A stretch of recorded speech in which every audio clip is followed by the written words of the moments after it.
अस्सलाम वालेकुम, नमस्ते, सत श्री अकाल। कैसे हैं आप लोग? उम्मीद करती हूँ ठीक होंगे, खुश होंगे। मैं हूँ हदीका अली और मेरे साथ हैं जी। अस्सलाम वालेकुम, नमस्ते, सत श्री अकाल। उम्मीद करता हूँ ठीक होंगे, खुश होंगे दोस्तों। जहाँ रहे खुश रहें, माँ बाप का ख्याल करें, माँ बाप है तो सब कुछ। आज की हमारी वीडियो है India hit Chinese smartphone companies. So start करते हैं अपनी वीडियो को। Let's start. ओके गाइस, तो वीडियो का टाइटल है India hit Chinese smartphone companies with 1000 crore tax penalty. So start करते हैं। नमस्कार और वेलकम टू वर्ल्ड अफेयर्स। मैं हूं प्रशांत धवन और आज के समय आप अगर भारत की स्मार्टफोन मार्केट को देखो तो चाइना की डोमिनेशन हर जगह आपको दिखेगी। और सबसे बड़ी कंपनी आज के समय इंडियन स्मार्टफोन मार्केट में कौन सी है? शाओमी अकेले 1/4 शेयर रखता है अपने पास इंडियन स्मार्टफोन मार्केट का।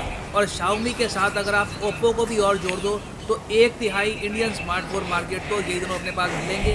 शाओमी के फ़ोन खूब बिकते हैं। अगर आप फाइनेंशियल ईयर 2019-20 को देखो तो इन लोगों ने टोटल 38,000 करोड़ रुपीस से भी ऊपर की सेल करी थी इन इंडिया। और अभी तो ये कह रहे हैं इंडिया में इन द फ्यूचर इतनी सेल ये करेंगे कि हर साल इनकी सेल के नंबर आएंगे 1 लाख करोड़ के आसपास। ये सिर्फ एक चाइनीज़ कंपनी की मैं बात कर रहा हूँ, अभी बहुत सारी और कंपनीज भी हैं। तो पिछले 4 साल में आप कह सकते हैं शाओमी इमर्ज हुआ है as the largest smartphone brand in India. मगर ये जान के आपको हैरानी होगी कि अब इन कंपनीज पर आरोप लग रहे हैं कि ये लोग टैक्स चोरी करते हैं। इंडिया से कमाते तो हैं मगर जो टैक्स इनको देना चाहिए इंडियन गवर्नमेंट को वो देते नहीं है। ये इन पे आरोप लगाए गए हैं आईटी डिपार्टमेंट द्वारा।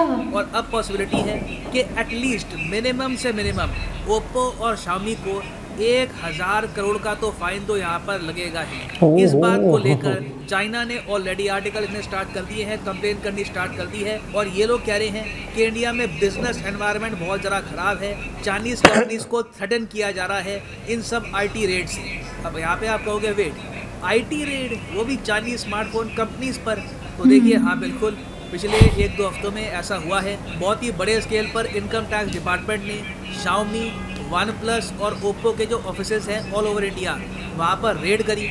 रेड में देखिए इन्होंने ये पाया कि ये कंपनियाँ क्या करती हैं, अपना पूरा प्रॉफिट दिखाती नहीं है। ये थोड़े बहुत झूठे एक्सपेंसेस बना देती है, नकली एक्सपेंसेस, ताकि जो इनका प्रॉफिट है ये कम दिखे। और कम प्रॉफिट दिखेगा तो उसके हिसाब से टैक्स भी इनको कम पे करना होगा भारत सरकार को। अब यहाँ पर आप पूछोगे जो पैसा ये लोग प्रॉफिट में नहीं दिखाते वो कहाँ जाता है? तो देखिए, वो रेमिटेंसेस के थ्रू ये कोशिश करते हैं कि इंडिया के बाहर चला जाए और जो इनके वेरियस नेटवर्क्स हैं इंडिया के बाहर वहाँ पर पहुँच जाए। और इवेंचुअली फिर ये पैसा पहुँचता है घूम फिर के चाइना में। तो ये काफ़ी बड़ा ऑफेंस है। और इसलिए यहाँ पर आईटी डिपार्टमेंट ने ये कहा है कि under the income tax act of 1961 for disclosure of transactions with the associated enterprises, इस टाइप के जो ये लैप्सेस जो उन्होंने किए हैं इसकी वजह से मिनिमम से मिनिमम 1,000 करोड़ का फाइन उनको लगेगा ही।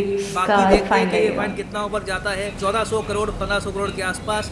That remains to be seen. अब इस सब एपिसोड में सबसे ज़्यादा हंसी आई जब इस पर ग्लोबल टाइम्स ने एक आर्टिकल पब्लिश कर दिया और यहाँ पर ये कहा कि अब चाइनीज़ जो कंपनीज़ की बॉडीज़ हैं, इनके यहाँ भी ग्रुप्स रहते हैं, चाइनीज़ कंपनीज़ की जो आप कह लीजिए ट्रेड एसोसिएशंस हैं, ये अब इंडिया को अर्ज कर रही है कि प्लीज़ लेजिटिमेट राइट्स जो है चाइनीज़ कंपनीज़ के, इनको प्रोटेक्ट करिए। इनकी बेसिकली मेन यहाँ पर शिकायत यही है कि चाइनीज़ कंपनीज़ को टारगेट क्यों कर रहे हैं। रेड होती भी है तो सिर्फ चाइनीज़ कंपनीज़ पर, और भी कंपनियाँ सैमसंग पे भी कर दो। अजीब बात है, अब इंडिया से कमाना भी है और वो भी बहुत ज़्यादा बड़ा अमाउंट कमाना है, बिलियंस ऑफ डॉलर्स कमाने हैं, फिर थोड़ा बहुत टैक्स इवेजन भी करना है। अब पकड़े गए तो ये लोग ये कह रहे हैं कि थोड़ा और कंपनीज को भी देख लो, हम पे क्यों फोकस कर रहे हो। तो यहाँ पर इन्होंने ये कहना स्टार्ट कर दिया है कि the Indian government should protect the legitimate rights and interest of Chinese firms. और फिर ये लोग सीधा बात करते हैं हार्श बिजनेस एनवायरनमेंट की। चाइना देखो यहाँ पर अब ये कंप्लेन कर रहा है कि इंडिया के जो पहली बात तो टैक्स लॉज हैं बहुत ज़्यादा कॉम्प्लिकेटेड है, कुछ समझ आता नहीं है। बाकी कंट्रीज़ के टैक्स लॉज बहुत ही सिंपल होते हैं, इंडिया में लॉज ही इतने कॉम्प्लिकेटेड है कि कभी कभी कंपनी ना चाहते हुए भी गलती कर देती है। तो इंडिया को पहले अपने जो टैक्स लॉज हैं ये फॉरेन कंपनीज़ के लिए और सिंप्लीफाई करने चाहिए। मैं क्या बोलूँ इसमें, क्या बोलूँ मैं, मतलब इतनी बड़ी कंपनी है, अंधा पैसा कमा रहे हैं इंडिया में। आई मीन आपके सामने ही है, फिगर्स आपके सामने है जो इनकी सेल होती है। इंडियंस और जगह चाइना का सामान कम परचेज कर रहे हैं मगर स्मार्टफोन में कोई रुकावट नहीं दिख रही। लगातार चाइनीज़ स्मार्टफोन बहुत बिक रहे हैं इंडिया में। तो खैर आगे ये लोग विक्टिम कार्ड और प्ले करते हैं। फिर ये कहते हैं कि जो ये इन्वेस्टिगेशन है इनके हिसाब से, ग्लोबल टाइम्स के हिसाब से, इसके पीछे इकोनॉमिक रीज़न तो होगा मगर पॉलिटिकल इम्पैक्ट को ये लोग रूल आउट नहीं कर सकते। तो ये लोग कह रहे हैं कि anti China sentiment recently India में बहुत ज़्यादा खड़ी हो गई है। इस वजह से मोस्ट प्रोबेबली ये लोग प्राइमरली जो चाइनीज़ फर्म्स हैं इंडिया में, इनके प्रति डिस्क्रिमिनेटरी एटीट्यूड दिखा रहे हैं, स्पेसिफिकली चाइनीज़ कंपनीज़ को ही टारगेट कर रहे हैं। और फिर ये लोग आगे ये भी कहते हैं कि चाइना की बड़ी जो यूनिवर्सिटीज़ हैं वहाँ पे जो इनके प्रोफेसर्स हैं ये भी क्लेम कर रहे हैं कि इंडिया एक्चुअली चाहता है कि चाइना के साथ डीकपलिंग हो जाए, चाइनीज़ कंपनीज इंडियन मार्केट में इतना इन्वॉल्व ना हो, तो ये इसलिए चाइनीज़ कंपनीज़ को ही टारगेट कर रहे हैं। तो बेसिकली इन्होंने यहाँ पर यही बोला है कि अनफेयर ट्रीटमेंट हो रहा है हमारे साथ। फिर अब यहाँ पर ये भी ऐड कर रहे हैं कि ऐसा अगर इंडिया का रवैया रहता है टैक्स को लेकर तो बहुत सारी जो और फॉरेन कंपनीज़ हैं वो भी इंडिया में नहीं आएंगी और इससे ओवरऑल जो बिज़नेस एनवायरनमेंट है इंडिया में ये भी ख़राब होगा। अब मैं बिज़नेस एनवायरनमेंट पे भी क्या बात करूं, वर्ल्ड बैंक की ना एक रिपोर्ट आती थी, ease of doing business report. उसमें वर्ल्ड बैंक बताता था कि किस कंट्री में बिजनेस करना कितना आसान हो रखा है। इंडिया ने देखो over the years World Bank की ease of doing business report में एक बड़ी जंप लगाई थी और इंडिया की रैंक पहुंच चुकी थी एट अ वेरी इंप्रेसिव 63 और हम आगे बढ़ रहे थे। मोस्ट प्रॉब्ली हम चाइना को कंपटीशन दे रहे थे, मगर बाद में रिपोर्ट बंद कर दी वर्ल्ड बैंक ने। ये रिपोर्ट बंद क्यों कर दी? क्योंकि देखिए चाइना गलत मैनिपुलेटेड जो डेटा है, मतलब कि फेक डेटा ये देता था ईज़ ऑफ डूइंग बिजनेस की रैंकिंग्स की रिपोर्ट में, जिसकी वजह से चाइना की रैंक हमेशा काफ़ी ऊपर दिखती थी। चाइना की आखिरी बार जो यहाँ पर रैंक थी ये थी 31। तो आप कह सकते हैं इंडिया चाइना के ज़्यादा पीछे नहीं था। अगर ये ईज़ ऑफ डूइंग बिजनेस की रिपोर्ट ना बंद हुई होती तो इंडिया डेफिनेटली रैंक 50 रैंक 45 के आसपास आ जाता। चाइना के काफ़ी करीब होते हैं हम, बट अनफॉर्चुनेटली चाइना के करप्शन की वजह से ऑल टुगेदर ये रिपोर्ट ही बंद हो गई। नहीं तो ये रिपोर्ट ही बता देती कि इंडिया में actually ease of doing business काफ़ी हद तक बड़ी है, बिजनेस करना इंडिया में आसान हुआ है, इसलिए दुनिया भर की फॉरेन कंपनीज अब इंडिया में निवेश कर रही है, इंडिया में एंट्री कर रही है, इंडिया में मैन्युफैक्चर भी कर रही है। तो देखिए इन दी एंड मैं यहाँ पर यही कहूँगा कि चाइनीज़ कंपनीज यहाँ पर विक्टिम कार्ड प्ले कर रही है और इनकी गवर्नमेंट भी विक्टिम कार्ड ही प्ले करेगी। यहाँ पर घूम फिर के बात ही आती है कि जिस कंट्री में आप कमाते हैं, जिस कंट्री में आपकी अंधी सेल हो रही है, वहाँ की पब्लिक दीवानी आपके प्रोडक्ट्स के लिए, चाहे पॉलिटिकली जो भी इशू हो, एटलीस्ट वहाँ पे जो टैक्स है वो तो आपको प्रॉपर्ली पे करने चाहिए। चाहे उस कंट्री के टैक्स लॉज जैसे भी हैं, बढ़िया सीए हायर करिए, समझिए टैक्स लॉज क्या है एंड पे द टैक्स।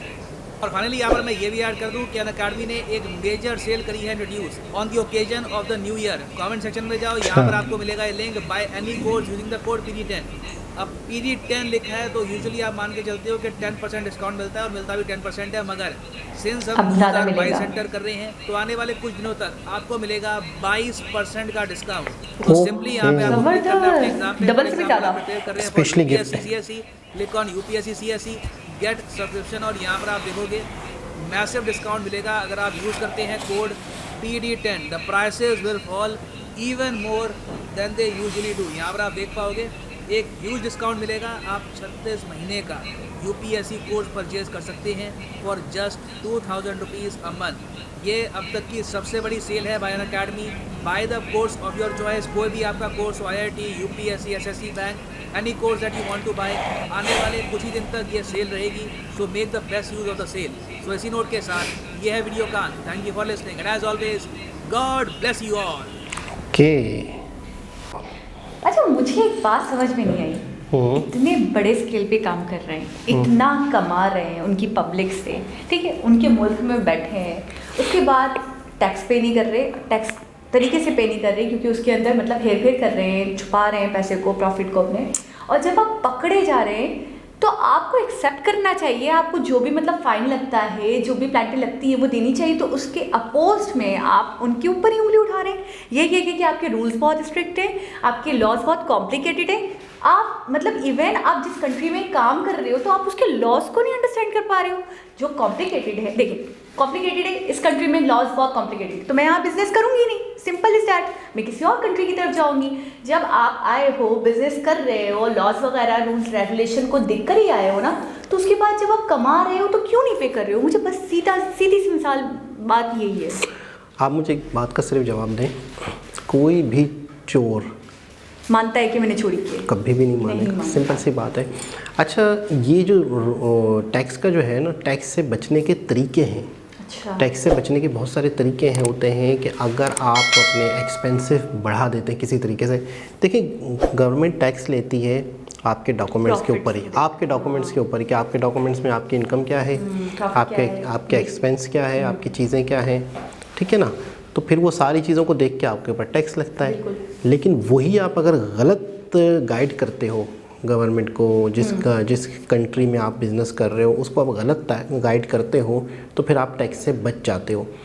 लेकिन जब आप एक कंट्री के अंदर इतना इनकम करते हो, इतना आपको बेनिफिट है अच्छा, टैक्स एक लिमिटेड अमाउंट होता है, ठीक है। और मैंने एक चीज़ काफ़ी वीडियोस में जो हमने इंडिया की जो पॉलिसीज़ हैं या इंडिया की जो नेचर है वो जो हमने ये समझी है कि उनकी नेचर ये है कि लोगों यहाँ पर काम हो, यहाँ पर कंपनीज आएँ और यहाँ पर लोगों को बिजनेस मिले, आवाम का फ़ायदा हो। अच्छा, बिजनेस तो मिले, इजी टू डूइंग बिजनेस, बिल्कुल। यानी ईज इतनी इस हद तक आसानी उन्होंने पैदा करी है कि उन्होंने मतलब मैं कहूँगी कोई कसर नहीं छोड़ी है। हमने बहुत सारी चीज़ें देखी हैं कि कोई मसला मसाइल नहीं होते हैं, आपके डॉक्यूमेंट्स एक विंडो से ही मतलब वेरीफाइड हो जाते हैं, सब कुछ ओके हो जाता है, टैक्सेस कम से कम लगते हैं, आपसे कम से कम लिया जाता है, आपको ज़्यादा से ज़्यादा कमाने का और अर्न करने का मौका दिया जाता है। एक ऐसा कंट्री जहाँ पे आपको मतलब लोग मिलते हैं, मार्केट अच्छी मिलती है और आपको क्या चाहिए। अब जो टैक्स उनका बनता है, जो रेशियो उनका बनता है वो तो आप दोगे ना यार। और जब आपको पकड़ लिया उन्होंने, IT वालों ने, इनकम टैक्स वालों ने, और मतलब कैलकुलेशन वगैरह करने के बाद उनको समझ में आ गया कि आप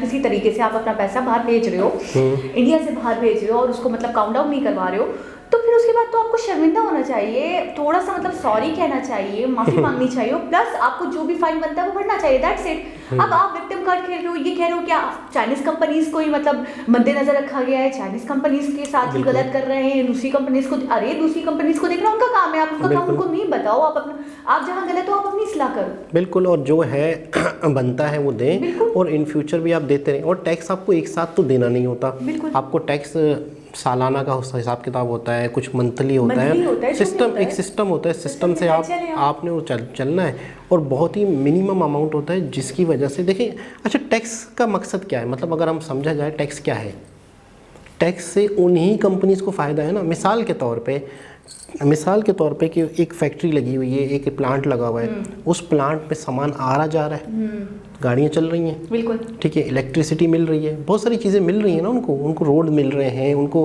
पानी मिल रहा होगा, बहुत सारी चीज़ें मिल रही होंगी, तो वो सारी चीज़ें उन्हीं के काम आ रही है ना। टैक्स तो यूँ समझ ले कि आप उस कंट्री के अंदर एक फैक्ट्री लगाई हुई है, एक प्लांट लगाया हुआ है, तो उस फैक्ट्री जंगल में तो नहीं है ना, सिटी में होगी, उसको सहूलत दी जा रही होगी। कल को कोई केस होता है, कल को कोई प्रोटेक्शन होती है, कुछ भी चीज़ होती है, पुलिस है, बहुत सारी चीज़ें हैं, हुकूमत अच्छे खासे खर्च करती है। हुकूमत किन चीज़ों में खर्च करती है, लोगों को सैलरीज देनी होती है, गवर्नमेंट है, पुलिस है, जो आपके एक तरह से गार्ड का काम कर रहे हैं, ठीक है ना। रोड्स बने हुए हैं जहाँ से आपकी गाड़ी आके जाएगी, चल के जाएगी, आएगी जाएगी। तो किसी भी कंट्री के शहरी को, किसी भी कंट्री की कंपनी को, भले बाहर की कंपनी हो या यहीं की कंपनी हो, उन्हें सोचना चाहिए कि ईमानदारी से हम टैक्स दें। और देखें एक चीज़ और है, टैक्स आप जेब से नहीं दे रहे, आप उन्हीं से कमा कर उनको दे रहे हैं, इनकम में से दे, भी पूरा का पूरा नहीं, 100% में से कुछ परसेंट जो बनता है वो दे रहे हैं, इनकम में से। बिल्कुल, मैं वही तो कहूँगी ना, आप उन्हीं से कमा रहे हैं तो उनको देंगे नहीं, उनके मुल्क का तो हक बनता है कि उन्होंने आपको यहाँ पे मार्केट दिए। लोग आपके प्रोडक्ट्स को इतना पसंद करें कि आपने देखा कि उनका वो सालाना कितना ज़्यादा कमाते, महीने में भी आपने देखा कितने करोड़ रुपीस वो कमा रहे हैं, उसमें से कुछ परसेंट टैक्स दे दें और वो भी आप ही के ऊपर लगता है। अच्छा, एक और चीज़, मेरे जैसा या आप जैसा बनता है, इंडिया में जाके बिजनेस करे फॉर सपोज, तो हम IT वालों को ये कह भी सकते हैं कि हमें रूल्स रेगुलेशन नहीं समझ आए, हमने कभी करा नहीं, हमें आपके लॉस नहीं पता थे, कि थोड़ा सा कॉम्प्रोमाइज़ कर गए या हमें नहीं पता था तो हमने थोड़ी सी मतलब चूक कर दी, तो हम ये बात बोले तो समझ आता है। चाइना जो वर्ल्ड का बिजनेस टाइकॉन बना हुआ है, उसको बिजनेस करने की, उसको फर्म्स लगाने की इतनी मतलब एक एक्सपीरियंस है, वो हर तरीके से बिजनेस करता है,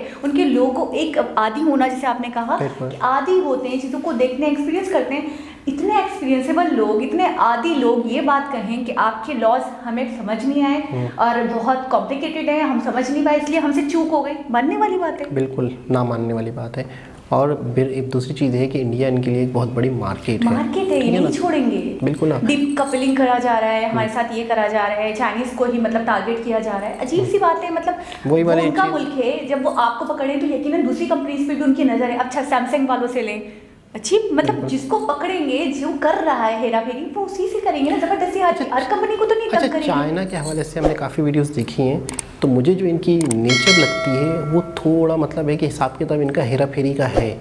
क्योंकि चीज़ों में भी इनकी हेरा फेरी है। अच्छा, अभी आपने एक चीज़ की क्वालिटी में भी इनकी हेरा फेरी है। अच्छा, दूसरी चीज़ है कि कई ऐसी चीज़ें हमें नेगेटिव चीज़ें या हार्मफुल चीज़ें या मतलब नकली अंडे हो गए, नकली चावल हो गए, नकली सब्जियां हो गई, सब्जियां हो गई, ठीक है ना। बहुत सारी ऐसी चीज़ें हैं जो हम चाइना ही से रिलेट सुनते हैं, ठीक है ना, कि चाइना की चीज़ पायदार भी नहीं है। मतलब चाइना ने चेपना है, मतलब बेचना है, सस्ते से सस्ता घटिया से घटिया चीज़ बना के बेचनी है और देनी है बस। अच्छा, और चलने वाली ना हो। अच्छा, ये हमारी यहाँ आबादी, हमारे यहाँ पाकिस्तान में और इंडिया में आबादी बहुत है, पॉपुलेशन बहुत है। पॉपुलेशन का मतलब मार्केट का मतलब बिजनेस। तो इंडिया के पॉपुलेशन तो इंडिया और पाकिस्तान, इंडिया चाइना के लिए एक बहुत बड़ा एक मतलब मार्केट है। बिल्कुल। तो उसे इस मार्केट में इस गवर्नमेंट को अगर टैक्स देना पड़ता है तो उसमें मेरे ख्याल में उसे ज़रा सा भी सोचना नहीं चाहिए। तो खैर, एक बहुत ही ज़बरदस्त वीडियो, इन्फॉर्मेटिव वीडियो। मैं एक और बात बताऊंगी कि अभी हमने वीडियो में ही देखा कि हेरा फेरी के हिसाब से कि वर्ल्ड बैंक एक रिपोर्ट दे रहा था, उसके अंदर अपने नंबर्स को आगे रखने के लिए, अपने आप को मतलब ज़्यादा हाईलाइट आगे से आगे रखने के लिए, उसमें भी वो मतलब मैनिपुलेट कर रहा है। तो मैं देख रही हूँ हर जगह उसकी मतलब आदत है, हैबिट है, नेचर है। अच्छा, एक चीज़ और, वीडियो का इख्तिताम करते हुए एक आखिरी जुमला याद आ गया आपको, एक तो चोरी, ऊपर से सीना। तो दोस्तों, दोबारा किसी और वीडियो के साथ आपसे मुलाकात होगी। जब तक के लिए अल्लाह हाफिज़।